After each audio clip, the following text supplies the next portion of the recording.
Al-Haq Discovery presents Islamic information. السلام علیکم ورحمۃ اللہ وبرکاتہ نحمدہ ونصلی علی رسولہ الکریم اما بعد. محترم ناظرین، پچھلے ایپیسوڈ میں توحید باری تعالیٰ سے متعلق گفتگو چل رہی تھی.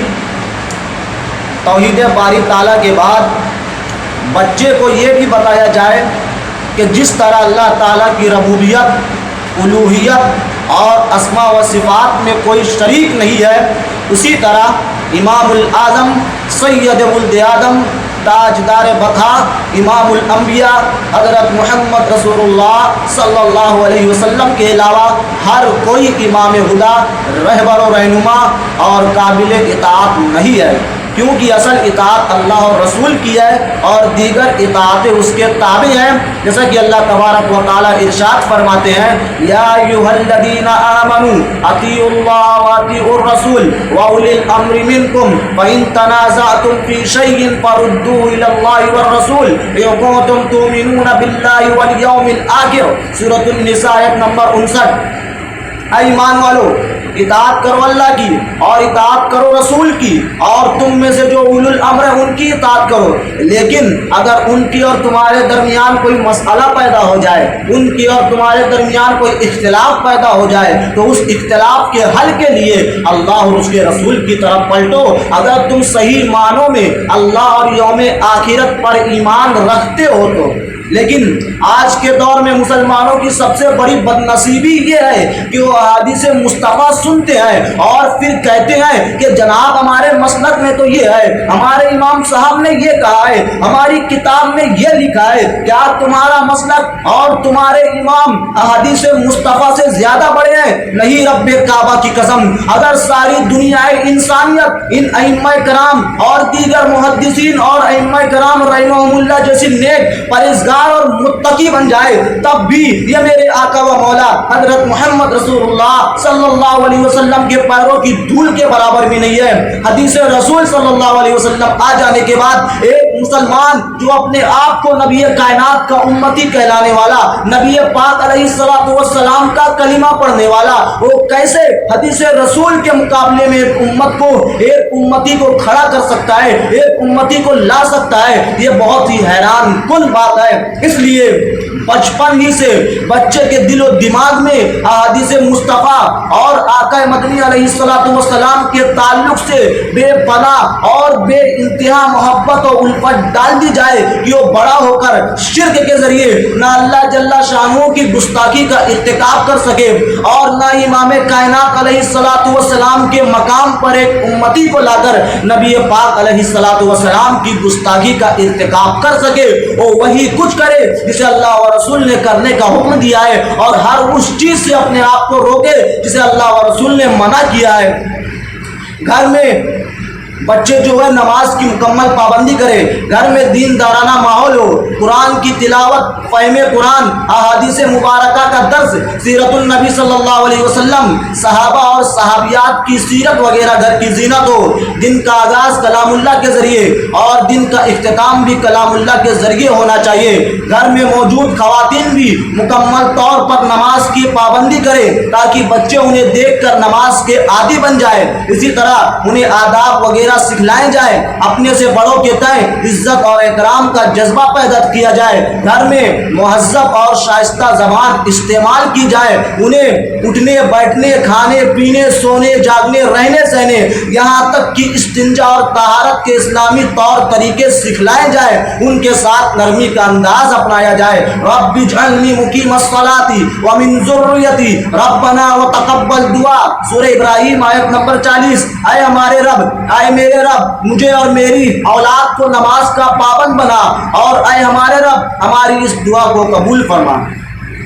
اور جب بچہ پڑھنے کی عمر کا ہو جائے تو اسکول میں اس کا ایڈمیشن کرایا جائے، اور ایڈمیشن کراتے وقت اسکول کی چھان بین ضرور کر لے کہ کیا وہ اسکول اسلامی اصولوں کے مطابق ہے کیا نہیں ہے.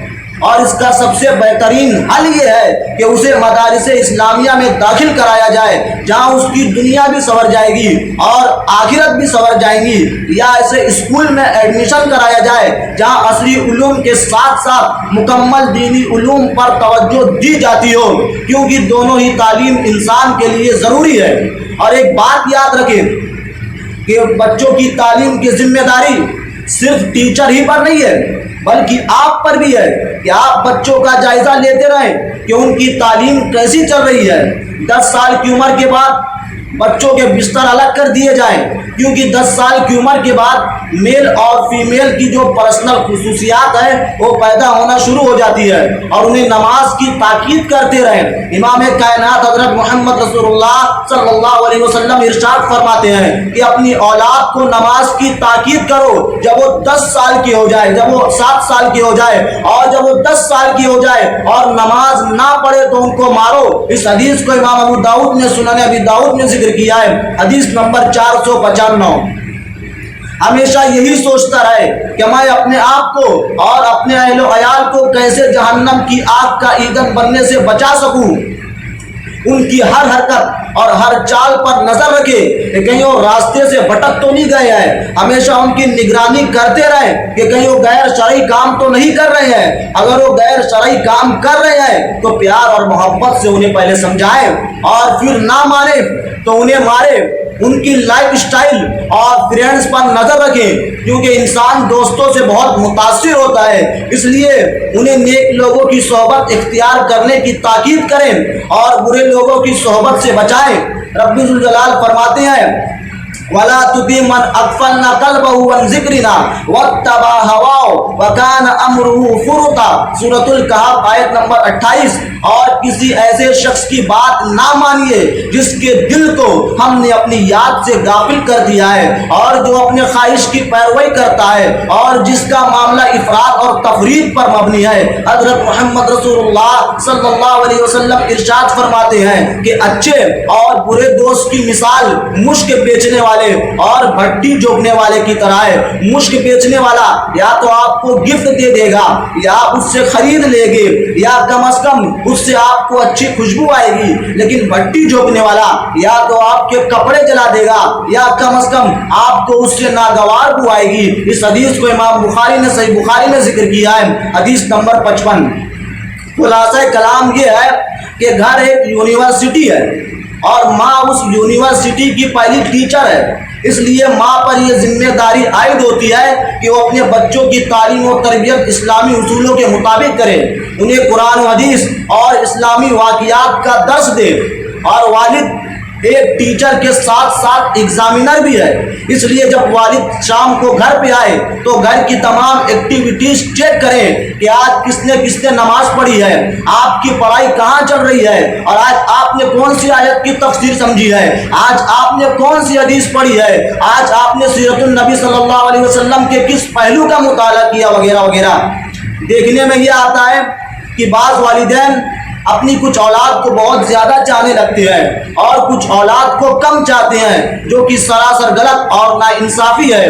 حضرت نعمان بن بشیر رضی اللہ تعالیٰ عنہ سے مروی ہے، فرماتے ہیں کہ ایک مرتبہ میرے والد مجھے لے کر نبی کریم صلی اللہ علیہ وسلم کے پاس آئے اور فرمایا اے اللہ کے نبی، میں نے اپنے اس بچے کو ایک غلام گفٹ کیا ہے۔ نبی صلی اللہ علیہ وسلم نے فرمایا کیا تم نے اپنے دوسرے بچوں کو بھی اسی طرح کا غلام گفٹ کیا ہے؟ انہوں نے کہا نہیں۔ آپ صلی اللہ علیہ وسلم نے فرمایا تو پھر اس سے بھی واپس لے لو۔ اس حدیث سے یہ بات واضح ہوتی ہے کہ بچوں کے درمیان انصاف اور عدل کیا جائے۔ آخر میں اللہ تعالیٰ سے دعا ہے کہ اللہ تعالیٰ تمام لوگوں کو ان ساری باتوں پر عمل کرنے کی توفیق عطا فرمائے، آمین۔ وآخر دعوانا الحمد للہ رب العالمین۔ السلام علیکم ورحمۃ اللہ وبرکاتہ۔